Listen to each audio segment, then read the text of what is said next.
Hello, everyone, and thank you for joining our session here. My name is Bettina Schaeumer, and I'm part of the Oracle product management team for database security, and I'm responsible for DataSafe.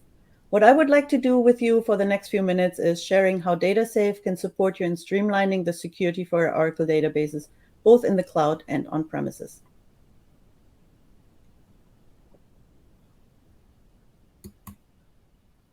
Data is asset number one. What do we mean with that? Data is probably one of the most valuable assets you have in the company, but it could also become a big liability if you don't protect it correctly.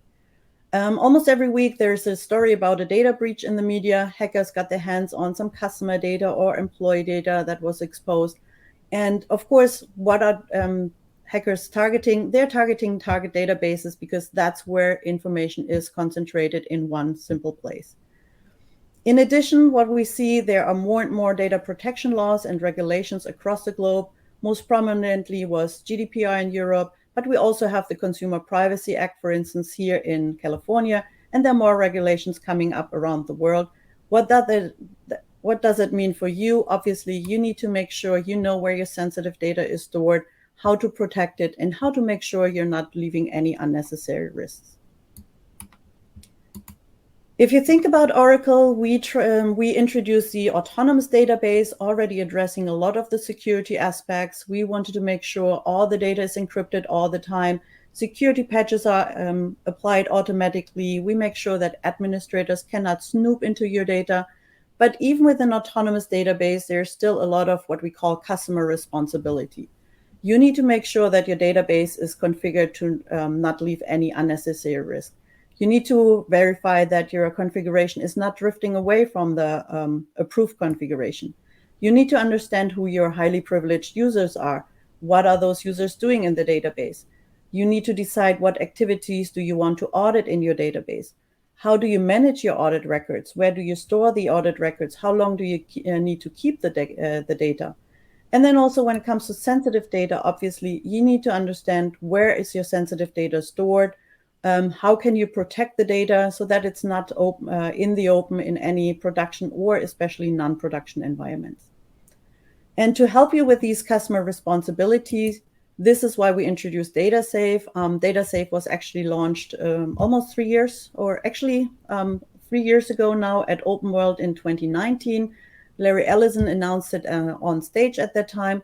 But DataSafe provides you with a unified security control center for your database security. It gives you immediate insights into any risk around the configuration of your database, the users itself, and the data. And one of the design principles we tried to follow here was really making sure that you need no special security expertise for leveraging DataSafe for seeing immediate insights here. One thing I mentioned earlier in the introduction is what we're doing here with DataSafe is you can not just secure your cloud databases, but also your on-premises databases with DataSafe. So what is DataSafe? DataSafe currently has 5 main features. We're developing DataSafe further every single week, but these are the main features we're providing right now. We have security assessment, which helps you quickly evaluate the security posture of your database and help you prevent any configuration drift. We have the user assessment, helping you to identify all your highly privileged users, seeing exactly what are the grants they have, what are the privileges they have on the database, check for any risky user behavior, and you can even set up notifications and see if any users or entitlements have changed. Then we have activity auditing, which helps you collect and store your audit records from all the connected target databases here in DataSafe. You can then identify any unusual user behavior. We have predefined audit policies, predefined alerts, and report that help you in analyzing the data. And then when it comes to sensitive data, we have the sensitive data discovery, which helps you classify any sensitive data that you might store in your database. We have over 150 predefined sensitive data types, and you can also easily extend them for your own types. And then last but not least, we have data masking, which helps you replace any sensitive information in your non-production environments. So think about you taking a copy of your production environment, maybe for development, maybe for tests, maybe for training system. and you want to make sure that you're not exposing any sensitive information here. So masking helps you in replacing this information. It still looks like real data, but it is obscured, it is overwritten with random information. So the next slides, I want to look a little bit deeper into each of those features. And first up is security assessment. So security assessment, as I mentioned earlier, we're checking here all the configurations that you have in your database. If you think about an Oracle database, there are probably 100 settings or so that really might impact the security of your database. And we're checking all these settings. You get a very comprehensive assessment. We're checking security parameters, security controls, but also user roles and privileges. The checks we're doing are based on best practices from Oracle. They're based on best practices from GDPR, and also based on rules from the Technical Implementation Guide or the Center for Internet Security. When you use security assessment, what you get at the first glance is a landscape-wide view. So you see immediately, do I have any high risk or medium risk identified across my landscape? You can then drill down, what are those high risks that we have identified? Which databases are impacted by that risk? And you can also drill down to see the specifics for each database. For each of the risks that we identify, you get additional information on what is that risk, why is it a risk, what can you do to remediate the risk, so that you can then come to a configuration that you feel comfortable with. You can say, yes, this is exactly what we want to have, and you can even set that as a baseline. In addition to the landscape-wide view, we also have a target-specific view, so a database-specific view, where you can then see exactly all the checks we have done for each database, and you see exactly which of those checks you have passed, or where did we identify any of the mentioned risks, the high risk, the medium risk, or low risks. As I said, once you feel comfortable with the configuration, you set that as a baseline. And then what we're doing, once you've set the baseline, the next time we're running, we're comparing the baseline against, we're comparing the new assessment against the baseline. So we're checking immediately if there is any drift from the baseline, if anything, any configuration is deviating from what you configured as a baseline. You get a comparison report that shows you immediately what has changed. Did we introduce any new risk? Are there any changed risks, or did you maybe remove even a risk by remediating a certain risk? And you can set up notifications if there is a drift from the baseline, which helps you really focus your energy and the time on only those changes that we have identified. You don't need to check every configuration every single day. User risk assessment. This, as I mentioned earlier, helps you in identifying your highly privileged users. You see immediately, which of my users might pose a critical or a high risk or medium risk to the security of your data. What that typically means is just, this is a potential risk, right? If any of those user accounts would get compromised, or if any of your users would go rogue, what would that mean for the safety or the protection of my data? How much can they see? How much damage could they do to the data? And what we're doing here is we're really checking the combination of privileges these users have. Maybe they can create users, grant them privileges.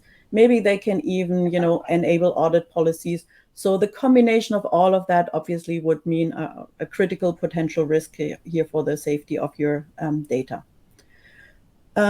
For user risk assessment, we also have a landscape-wide view, so you can see at a glance, across my landscape, which of my users are categorized with a potential high risk or critical risk or low risk, how many of my users have privileged roles like a DBA or DV admin or audit admin role. When did they last change the password? You might have policies, company-wide policies that determine how often you need to change the password. And we also give you an overview of when your users last logged into the system. So if you see you have any users who haven't logged in over a year, then obviously might be a good idea to remove them from the database. For each of the database users, you get, as I said, you can click on the database user. You see then more details on each of the profiles, or not profiles, all of the roles they have assigned, what are the system privileges they have assigned. And if you see any user where you feel like, not sure why they have all these, privileges, what are they actually doing in the database, This is also integrated with activity auditing, so you can also check what are they doing on the database on a daily basis. Same here with user risk assessment. You have the landscape-wide view. You also have the target-specific report that really gives you a list of all the users in your database. And here it's also important to try to understand the users. What are the users you need to have in your database? What are the roles, the privileges these users need to have? And then you can set that also as a baseline. And once you set the baseline, every time we're running the assessment, we're checking that against your baseline. And again, you get a comparison report. If anything has changed, that means any new users were introduced. You can then also see what privileges they were granted. If any user was changed, so any entitlement changes you can see, or if a certain user was removed from the database, you would see that as well. And same here, you can set up notifications to get notified, for instance, by email, if something has changed, any new users or entitlement changes. The third feature we're providing right now is user activity auditing. So I mentioned that earlier. With user activity auditing, obviously you can store and or collect and then store your audit records centrally here in DataSafe for all your databases. And that helps you, then analyze. If you ever have an incident, you can analyze the data here across the board, across your targets, to see exactly what has happened at the time of the incident. Data or user activity auditing has actually two parts. So the audit collection is one part, but even starting earlier, when we talk with customers, a lot of times they don't even know what audit policies they have enabled in their database or what audit policies they should enable in their database. So what we allow you here is, first of all, we retrieve the audit policies from your database. You see then in DataSafe exactly what policies you have created or enabled in DataSafe.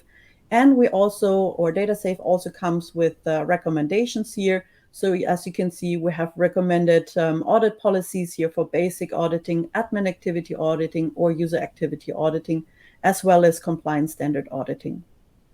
Once you have them enabled, as I said, you can collect the data in DataSafe. We have then predefined audit reports that help you analyze the data.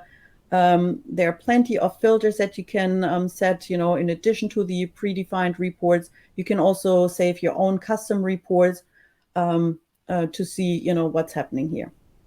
Once the data is stored in DataSafe, depending on what regulations you have to comply with or what corporate policies you have, that really determines how long you need to keep the audit records. And in DataSafe, out of the box, we offer you to keep your audit records for up to 7 years. What that means is we're keeping them for 1 year online in DataSafe, where you can analyze them with all the reports, predefined ones and custom reports. And then we can store them in a fully managed archive, fully managed by DataSafe for an additional 6 years. How long you want to keep it? Again, it depends on any regulations you have to follow or any corporate policies you might have, but you can configure that in DataSafe either globally for all your target databases or for each target database separately. And then you see how long do you want to keep them online, how long do you want to keep them in the archive. Once the data is in the archive and you have the need to analyze it, you can easily retrieve the data from the archive, bring it back into DataSafe, and then have all the audit reports available to analyze it. The next two features are about sensitive data, and I mentioned that, right? You need to understand where is your sensitive data stored, how do you protect it, how do you make sure that people are not accessing data that they shouldn't see for their daily tasks. So with sensitive data discovery, we allow you to classify over 150 predefined sensitive data types. And I have another slide that shows you more about what are those sensitive data types we're delivering out of the box. If you ever have a need for an additional sensitive type that we don't have out of the box, you can also define your own user-defined sensitive types and extend the model that we have here. Once you know what you want to look for, out of those sensitive types, what you do is we're scanning your database, and it's your choice. You can either scan your entire database, or if you have certain application schemas, you can scan just certain schemas. And then what we're doing is we're creating a so-called sensitive data model for you. So what that means is we're showing you exactly where we found sensitive information, in which schema, in which table, in which column, what type of sensitive information did we find. how much values do you have there. You can even see sample data if you want to, so really helping you with random sample data that we're picking from the database, just to help you with identifying any false positives we might have found. Once you have your sensitive data model and you have any changes to your data dictionary, think about if you're running an application and you have a new release that you're upgrading to, they might introduce new tables or new columns that you didn't have in your database before, or randomly they might delete tables on your database.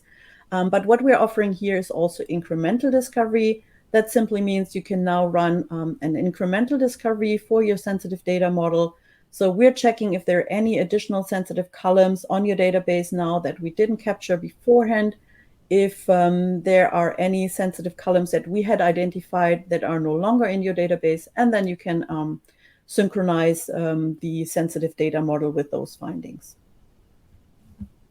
So when we talk about sensitive data types, what are those that we deliver out of the box? As you can see, we have over 150 sensitive data types. These are just some examples here, but they're all in these 7 different categories that we offer. It's not just identification or biographic information, but it's also financial information, healthcare information, and so on. So we can then find not just names or birth dates or email addresses, but also, any driver license, passport numbers, credit card information, bank accounts, any healthcare related information that might be stored in your database. Once we know where your sensitive data is stored, we also have a feature called sensitive data masking. This is especially important for your non-production copies. So basically, every company from time to time makes a copy of their production environment. This could be for development purposes, for testing, as I mentioned earlier, or maybe you have a training that's coming up and so on. And while typically you're very strict with access rules on your production environment, if you think a bit about development systems, typically developers have way more privileges there than they would have in the production environment. So that means if you're copying over your data from the production environment, obviously you need to make sure to mask the sensitive information so that you're not exposing any sensitive information, any PII data or so in your non-production environment. Here we also provide over 50 predefined masking formats, and for every sensitive data type that I talked about earlier, we also already deliver a assigned masking formats, a predefined masking format. So once we understand what sensitive information you have, we also know how to mask it. So making sure that an email address is masked so that it still looks like an email address, but it's not realistic data anymore. You also can define your own masking formats if you ever have a need. And obviously you can also make adjustments to the predefined masking formats that we provide out of the box. Speaking of masking formats, so we have very specific masking formats that we deliver for, as I mentioned, credit card numbers, email addresses, or think about social security numbers. So we're really making sure it still looks like a credit card number. It still looks like a Visa or MasterCard, if you think of that, after we're masking it. We also have very generic masking formats with random date, random names, or fixed numbers, fixed strings, and so on that you can choose. You can also always combine them for a more complex masking format. We also provide group masking, for instance, if you think about location data, for instance. There are a lot of applications that check that the zip code, the city, and the state, and maybe the country fits together, right? And that the zip code is not, some fantasy number, so to speak. So if you want to group location data, you still need to make sure that those fit together and that you group them as a unit. So you can either shuffle the location data across all your target records, or what you could do is you could have a substitution table and so on. So group masking is allowed here as well. When it comes to data safe, what databases are we supporting? And it's basically all the Oracle databases. So no matter if you're running in the cloud or on premises, you can use data safe for your Oracle databases, and all features here are supported. If you have an Oracle Cloud database or a Cloud at Customer database, then data safe is already included. So this would include any autonomous database, any Exadata on public cloud, Exadata at Cloud at Customer, or any database cloud system, cloud service that you're running. DataSafe is already included with those. If you also want to monitor your on-premises databases or any database on compute, and it doesn't matter if they're running on the Oracle Cloud infrastructure or any third-party cloud, then you can do that too. For the on-premises databases or database on compute, there is a monthly fee though. And then if you use the audit collection in DataSafe, we are already including for any of those databases, we're already including 1 million audit records per database per month free of charge. So you don't have to pay for that. And only if you would get over that limit of 1 million audit records per database per month, there is a minimal fee.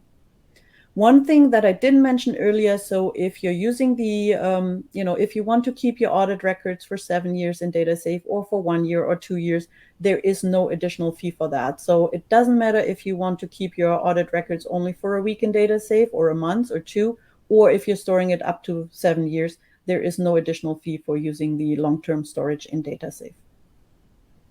So now how do you get started? So using DataSafe is actually very simple. So you have to enable DataSafe. You just go to DataSafe in the Oracle Cloud infrastructure. There is a little enable button that you hit. And then the only other thing you have to do is to register your databases. And for registering your databases, we deliver 3 options. The first option is if you have an autonomous database, then you see in the database console, there is a section called DataSafe. And all you have to do is hit the registration button there. In the background, we're then, unlocking the users to connect to your database, making sure we're granting, necessary privileges to that user so that you can then use the assessment, the discovery, or whatever you want to use in your database. If you have a non-autonomous database, or even for an autonomous database, you can also use this. We have what we call target registration visits, and these visits guide you really through the entire registration step. It's not just the registration of DataSafe or of your database in DataSafe, but what we're doing here as well is we make sure that we're taking care of also allowing the communication. So if you think about it, most of your databases, if you have a cloud database, they will be running in a private VCN, which simply means we need to allow communication to your database. So the registration visit takes care of that. We know exactly what security rules we need to set up to allow communication from DataSafe to your database. So we need to create an ingress rule for your database saying, hey, allow communication, incoming communication from DataSafe. For DataSafe, we need to have an egress rule that then allows, outgoing communication to your database. So all of that the wizard can take care of. If you allow us to do that so that you don't have to create it, you can then assign them to security rules or a network security group. The other part we're taking care of in the wizard is the whole connectivity option. So if you think about an on-premises database or a database on compute that might run outside the Oracle Cloud infrastructure or a Cloud at Customer database, you have several choices for how you want to connect to the database. And that is also available here. The wizard guides you through that step. If you already have a connection set up, that could be a fast connect or a VPN connect, then we could leverage that. If you don't have that, we offer the Oracle the DataSafe on-premises connector. That is a lightweight installation. You install it on a host in your environment. This one then opens up a secure TLS tunnel to OCI and allows the communication from DataSafe to your database. And then the third option is, especially if you have more than a few databases that you want to connect, you can also use our REST APIs or any of the other client interfaces that we're supporting with OCI to, for instance, write a script for, whenever you create a database, automatically register it with DataSafe. Once you have that created, you get immediate insight. As I mentioned earlier, you see immediately the security assessment report, the user assessment report, and so on. So that's all available. I also wanted to give you some examples of customers who are using it. We have several reference customers. You can find them on our homepage. We also have video testimonials of those customers if you're interested in what they're doing. This one, OPI, is one of our customers. It's actually the National Information Processing Institute of Poland. So this is one of the customers we work closely with. They started because they needed a data masking solution for all their on-premises databases. They also had additional requirements to address GDPR requirements. They were also looking for a solution for auditing. So they started with masking and data safe for their on-premises, and they quickly extended it to security assessment to really make sure the security posture of the database is ensured. They're also using data safe now for storing and analyzing their audit records with our predefined, and they also created some of the custom reports. And when we asked them why they decided for data safe, there were two main reasons. The first reason was really that they went with data safe was the quick onboarding of the databases. They got immediate insights. And the second reason was really that they said, they can now use all these security features at a fraction of the cost for any alternative solutions on premises that they would have to get. Another example I have here is from one of our Belgium customers, Soho Media. It's an advertising agency in Belgium. Also, they had the requirement to, meet some GDPR compliance requirements. They decided also on data safe to help with those requirements. They're currently using also discovery masking to mask any sensitive information in their non-production environments. They monitor any non-authorized database connections or any non-authorized usage of the database. And they also leverage now the data safe reports and provide them to their customers for added visibility.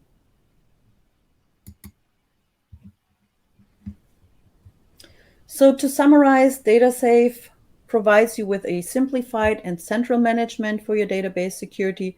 It's easy to use. There's no special security expertise needed. You get immediate visibility into any risk around your database configuration, the users, or the data.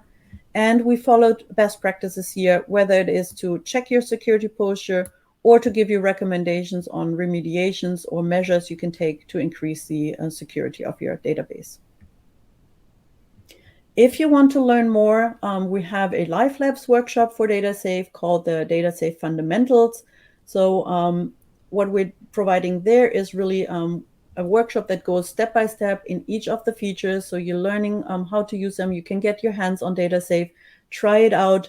As I said, it guides you through all the features with example. We even have sample data that you can load into your database. So really also try the sensitive data discovery, the masking aspects, and so on.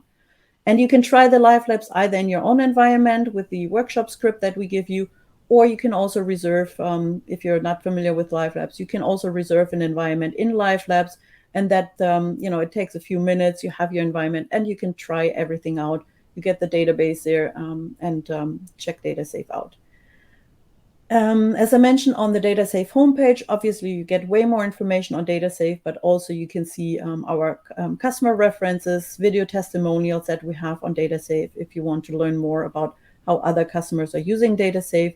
And we have a very comprehensive data safe documentation also with user guides, administration guide, and so on.